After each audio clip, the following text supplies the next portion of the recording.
दोस्तों जय हिंद। मैं हूं शम्स तबरेज और आप देख रहे हैं टाइम्स मील। इस वक्त दिल्ली से लेकर पटना तक और पटना से लेकर महाराष्ट्र से लेकर आंध्र प्रदेश तक बिल्कुल हड़कंप मचा हुआ है। भाजपा चारों खाने चित हो चुकी है और उसे यह समझ में नहीं आ रहा कि वो केंद्र में बैठी नरेंद्र मोदी की हुकूमत को कैसे बचाए। राज्यों का तो छोड़ दीजिए, अगर मोदी जी की कुर्सी अगर नहीं बची तो बीजेपी का क्या होगा, विश्व गुरु का क्या होगा, आरएसएस का क्या होगा, मोदी जी का क्या होगा, नड्डा जी का क्या होगा, अमित शाह जी का क्या होगा। क्योंकि जो सिलसिला शुरू हुआ भाजपा से वो सिलसिला खत्म होने के करीब है जेडीयू के। हुआ यह है कि जिस तरीके से अमित शाह ने बाबा साहब भीमराव अंबेडकर को लेकर के संसद में अपना बयान दिया, उसके बाद से तो लेकर पूरे भारत की राजनीति में बिल्कुल हंगामा मच गया। इस बात की डिमांड हो रही है कि अमित शाह को इस्तीफा देनी होगी, सार्वजनिक तौर पर माफी मांगनी होगी, लेकिन इसके बरक्स बीजेपी झुकने को तैयार नहीं। और अमित शाह इस्तीफे की तो बात ही छोड़ दीजिए, लेकिन अब उसकी कीमत बीजेपी को अपने कई राज्यों की सरकारों को गवा करके चुकानी पड़ सकती है। या फिर यूं समझ लीजिए कि जो अमित शाह ने पार्लियामेंट में बयान दे करके जो फूट की एक बीज को बो दिया है, उसकी फसल को अगर कोई काटेगा तो वो काटने की शुरुआत अब मोदी जी की होगी। यानी बोया अमित शाह ने और उसकी फसल की कटाई करेंगे मोदी जी, वो भी अपनी कुर्सी को दांव पर लगाकर। हुआ यूं है कि जिस तरीके से विपक्ष ने यानी मुख्य विपक्षी दल कांग्रेस ने बाबा साहब भीमराव अंबेडकर को लेकर के सवालों के तीर दागने शुरू कर दिए और बीजेपी को घेरना शुरू कर दिया, इसे ही अपना एक मुद्दा बना दिया। सिर पर दिल्ली का चुनाव भी है, फिर 25 में बिहार का भी चुनाव है। ऐसे में बीजेपी को समझ में नहीं आ रहा कि आखिर वो इसका क्या हल निकाले। इसके लिए सबसे बेहतरीन काम यह किया गया कि एनडीए और एनडीए के तमाम घटक दलों की एक मीटिंग बुलाई गई दिल्ली में। लेकिन उस मीटिंग में ना तो एकनाथ शिंदे पहुंचे और ना बिहार के नीतीश कुमार पहुंचे। इस मीटिंग का मेन मकसद ही यही था कि कैसे भी करके चुनाव पर फोकस करना है, बीजेपी को पीछे हटने से रोकना है, एनडीए को आगे बढ़ाना है और बाबा साहब भीमराव अंबेडकर के मुद्दे पर बीजेपी को अपना सिर उठाने का मौका बरकरार रखना है। पर हो इसका उल्टा गया, ना एकनाथ शिंदे पहुंचे और ना नीतीश कुमार पहुंचे। लेकिन इसके साथ ही एक बयान आ जाता है बिहार से डिप्टी सीएम विजय कुमार सिन्हा का। बिहार के वो डिप्टी सीएम हैं, लेकिन विजय कुमार सिन्हा ने जो बयान दिया उसके बाद से तो बिहार की पूरी सत्ता ही अब हिलने लगी। और आपको मालूम होना चाहिए कि अगर बिहार में नीतीश कुमार कोई पलटी मार देते हैं तो उसका सबसे बड़ा खामियाजा अगर किसी को भुगतना होगा तो मोदी जी को भुगतना होगा, क्योंकि सारी फसल की कटाई फिर मोदी जी को अपनी कुर्सी गंवा करके चुकानी होगी। और कुछ उसी ओर इशारा भी मिल रहा है। अब यह भी समझ में आ रहा है कि नीतीश और तेजस्वी न सिर्फ बिहार से बीजेपी का सफाया कर सकते हैं, बल्कि केंद्र में बैठी नरेंद्र मोदी की हुकूमत को भी चुटकी बजाकर गिरा सकते हैं। विजय कुमार सिन्हा ने पूर्व प्रधानमंत्री अटल बिहारी वाजपेयी के 100वें वर्षगांठ पर वो अपना बयान देते हैं और कहते हैं कि हमारे नेता अटल बिहारी वाजपेयी को सच्ची श्रद्धांजलि तभी मिलेगी जब बिहार में अपनी सरकार बनेगी, यानी बिहार में उनकी अपनी हुकूमत बनेगी, बिहार में अपने दम पर उनकी सरकार बनेगी। लेकिन इस बयान ने बहुत दूर तक आग लगा दिया। भले ही विजय कुमार सिन्हा यह कह रहे हों कि हमारे नेता को सच्ची श्रद्धांजलि तभी मिलेगी जब बिहार में अपने दम पर अपनी सरकार बनेगी, यानी बीजेपी की सरकार बनेगी, तो इसका दो मतलब है। पहला ये कि बीजेपी नीतीश कुमार से पीछा छोड़ा करके खुद का अपना सरकार बनाएगी और अपने मुख्यमंत्री को बैठाएगी। उसके लिए यह जरूरी है कि नीतीश कुमार के साथ भी वही महाराष्ट्र वाला ही कांड कर दिया जाए जो काम एकनाथ शिंदे के साथ किया गया और लास्ट में घूम फिरकर बीजेपी ने अपनी ही पार्टी का मुख्यमंत्री महाराष्ट्र में बैठा दिया और एकनाथ शिंदे मुंह ताकते रह गए, कोशिश भी करते रह गए, हाथ पैर भी जोड़ते रह गए कि कम से कम 6 महीने के लिए ही सही, लेकिन मुख्यमंत्री तो बना दिया जाए उन्हीं को। लेकिन ऐसा हो नहीं पाया और अंत में देवेंद्र फडणवीस यानी बीजेपी को ही अपना मुख्यमंत्री के तौर पर उनको चुनना पड़ा और देवेंद्र फडणवीस को मुख्यमंत्री बनाना पड़ा। तब से ही, इस घटना के बाद से ही बिहार में भी इस बात की खलबली मची हुई थी कि कहीं महाराष्ट्र वाला काम बिहार में ना हो जाए, और अगर बिहार में अगर हो गया तो फिर नीतीश बाबू का क्या होगा। पर घबराने की जरूरत नहीं है, नीतीश बाबू के साथ तो उनका मुंह बोला भतीजा खड़ा ही है। हर दुख दर्द में, हर मौके पर, हर हाल में लालू का पूरा परिवार नीतीश कुमार के साथ एक टांग पर खड़ा है। जो नीतीश बाबू कह दे वो बिल्कुल तैयार हो जाएंगे। जब चाहे तब बिहार में पलटी हो जाएगी, जब चाहे तब सरकार हो जाएगी। लेकिन जब विजय कुमार सिन्हा ने यह बयान दिया था ना, उस वक्त एक बड़ा हंगामा मचा, पूरा सियासी भूचाल आ गया, क्योंकि बात बहुत दूर तक निकल चुकी थी।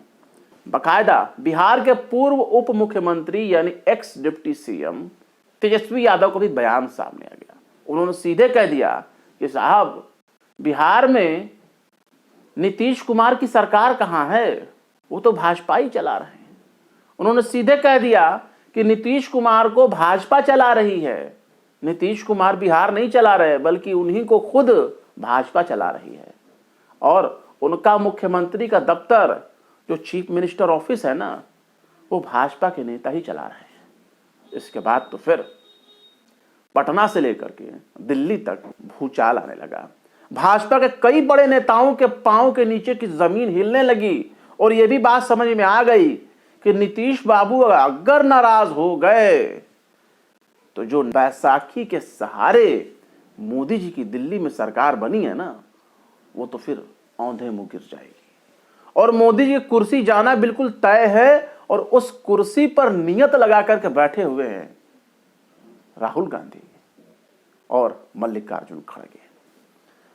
अब जब विजय कुमार सिन्हा ने यह बयान दे ही डाला तो इतना प्रेशर बन गया कि विजय कुमार सिन्हा को फिर से अपना एक वीडियो रिलीज करना पड़ा, सफाई देनी पड़ी कि नहीं भाई नहीं, 2025 में नीतीश कुमार की अगुवाई में ही सरकार बनेगी। हमारा नेता अगर कोई है तो नीतीश कुमार ही है। अपना नेता कैसा हो, नीतीश कुमार के जैसा हो, नीतीश कुमार ही हमारे नेता हैं। इस तरह का बयान देने लगे। लेकिन घबराइए नहीं, पलटी मारने की आदत है आरएसएस और संघियों की, हमेशा की आदत है कि ये मौका देख करके पलटी मार जाते हैं। इनके बातों पर ज्यादा भरोसा ठीक नहीं होता, भरोसा नहीं करना चाहिए, ये भरोसे के लायक नहीं होते। इनको बदभरोसिया बोला जाता है बिहार जैसे राज्यों में। लेकिन गौर करिए उसके बाद क्या होता है। उसके बाद भाजपा के खेमे से डिमांड होती है कि हमारे नीतीश बाबू को भारत रत्न के अवार्ड से नवाज देना चाहिए। यानी एक तरह की रिश्वत के तौर पर एक लॉलीपॉप दिखाया जाता है कि नीतीश बाबू नाराज ना हो आप, हम तो आपको भारत रत्न के सम्मान से बिल्कुल ऊपर से लेकर नीचे तक नहला देंगे, इतनी इज्जत आपकी करेंगे, इतनी कदर आपकी करेंगे कि आप जिंदगी भर कभी भूल नहीं पाएंगे कि हमारे जैसी दोस्ती भी किसी की होती है। लेकिन अमित शाह के उस बयान को क्या कहेंगे। अमित शाह ने तो हाल ही में आज तक, इंडिया टुडे आज तक में एक प्रोग्राम में बोलते हुए एंकर राहुल कंवल से बात करते हुए, जब राहुल कंवल ने पूछा कि 2025 में क्या मुख्यमंत्री नीतीश कुमार ही रहेंगे, कौन मुख्यमंत्री रहेगा 2025 के बिहार विधानसभा चुनाव में, कौन रहेगा, तो उन्होंने बड़ा गोल मटोल जवाब दे दिया। ये नहीं कहा कि भाई ऑफ कोर्स नीतीश कुमार हमारे नेता थे, हैं और रहेंगे, वही बिहार के मुख्यमंत्री बनेंगे। तो इस पर उन्होंने कहा दिया कि नहीं भाई नहीं, वो तो एनडीए की मीटिंग में तय होगा, दोनों पार्टियों का मीटिंग होगा, उसमें विचार बनाया कि कौन होंगे। यानी स्पष्ट रूप से नहीं बोला और एक तरह से समझिए कि मामला भी खारिज कर दिया कि नहीं, नीतीश कुमार तो नहीं होंगे। अश्विनी चौबे का बयान पहले ही आग लगा चुका था और इस गुड़ गोबर को शांत करने के लिए फिर बिहार से आने वाले केंद्रीय मंत्री, बेगूसराय के जो सांसद हैं गिरिराज सिंह उर्फ पाकिस्तान वीजा पासपोर्ट वाले मंत्री, उनको सामने खड़ा कराया जाता है। फिर उनके जरिए नीतीश कुमार को लेकर के मीठी मीठी बातें बुलवाई जाती हैं, मक्खन पॉलिश लगवाया जाता है और ये कहा जाता है कि भाई नीतीश कुमार जैसा तो नेता हमारा कोई है ही नहीं, वही हमारे नेता हैं। पर बात तो बहुत दूर तक निकल चुकी थी। उसे ठीक ठाक करने में भाजपा को बहुत खामियाजा भुगतना पड़ेगा। अब हालत ये हो गई है कि अलग अलग सूत्रों के हवाले से मीडिया रिपोर्ट्स में ये खबरें आने लगी हैं, सूत्रों के हवाले से बताया जा रहा है कि साहब नीतीश कुमार और तेजस्वी में तो मुलाकात हो गई और ये गुपचुप मुलाकात हो गई। पर गौर करने वाली बात यह है कि दिल्ली के पूर्व मुख्यमंत्री यानी अरविंद केजरीवाल ने जब से अमित शाह का बयान सुना है उसके बाद से उन्होंने चिट्ठियां लिखनी शुरू कर दी हैं। उन्होंने नीतीश और नायडू दोनों को चिट्ठियां लिखनी शुरू कर दी कि भाई साहब आप लोग बीजेपी की हुकूमत चलवा रहे हैं, मोदी जी की सरकार केंद्र में चलवा रहे हैं, लेकिन वहां ये हाल है कि ये संविधान विरोधी काम कर रहे हैं, बाबा साहब के खिलाफ बयान दे रहे हैं, कुछ कीजिए। और जब से अमित शाह का बयान सामने आया है और अरविंद केजरीवाल ने चिट्ठी लिखनी शुरू की है, उसके बाद से फिर नीतीश कुमार ने कभी ना खत्म होने वाली एक चुप्पी साध ली है। बिल्कुल खामोश, कुछ बोलने को ही तैयार नहीं। लेकिन यह खामोशी बीजेपी को चुभ रही है। बीजेपी भारत रत्न देने की बात कर रही है, पर नहीं भूलना चाहिए कि नीतीश कुमार की एक नाराजगी न सिर्फ पटना में हंगामा मचा सकती है, बल्कि बीजेपी की सरकार बदल सकती है और मोदी जी को कुर्सी से गिरा सकती है। बीजेपी अब इसी बात के मन्नत मनौती मनोकामना कर रही है कि नीतीश बाबू पलटी न मारें, कहीं अंबेडकर के अपमान का बहाना लेकर ही वो नीतीश कुमार के साथ अपनी सरकार न बना लें। वरना इतना जान लीजिए कि देश में सबसे ज्यादा अगर मुख्यमंत्री बनने का रिकॉर्ड अगर किसी के पास जाने वाला है या जा चुका है तो नीतीश बाबू हैं। पर इतना तो समझ में आ चुका है कि मोदी जी की सरकार अब गई तब गई, जब भी जा सकती है जरूर। फिलहाल क्या कहेंगे इस खबर के बारे में, अपनी राय कमेंट बॉक्स में जरूर बताएं। वीडियो अगर पसंद आए तो लाइक करें, शेयर करें। बेबाक, निष्पक्ष, स्वतंत्र पत्रकारिता को सपोर्ट करने के लिए आप हमारे चैनल टाइम्स मेल को जरूर से जरूर सब्सक्राइब करें और हाँ, बेल आइकन का घंटी वाला बटन आप जरूर से जरूर दबा दें ताकि आपको हमारे चैनल पर आने वाले नए वीडियो का नोटिफिकेशन फौरन ही मिल जाया करे। फिर मिलते हैं किसी और वीडियो में एक नई खबर के साथ। शम्स तबरेज को दीजिए इजाजत। जय हिंद। अगर अभी तक आपने हमारे चैनल टाइम्स मेल को सब्सक्राइब नहीं किया है तो जल्दी से सब्सक्राइब कर दें और बेल आइकन भी प्रेस कर दें।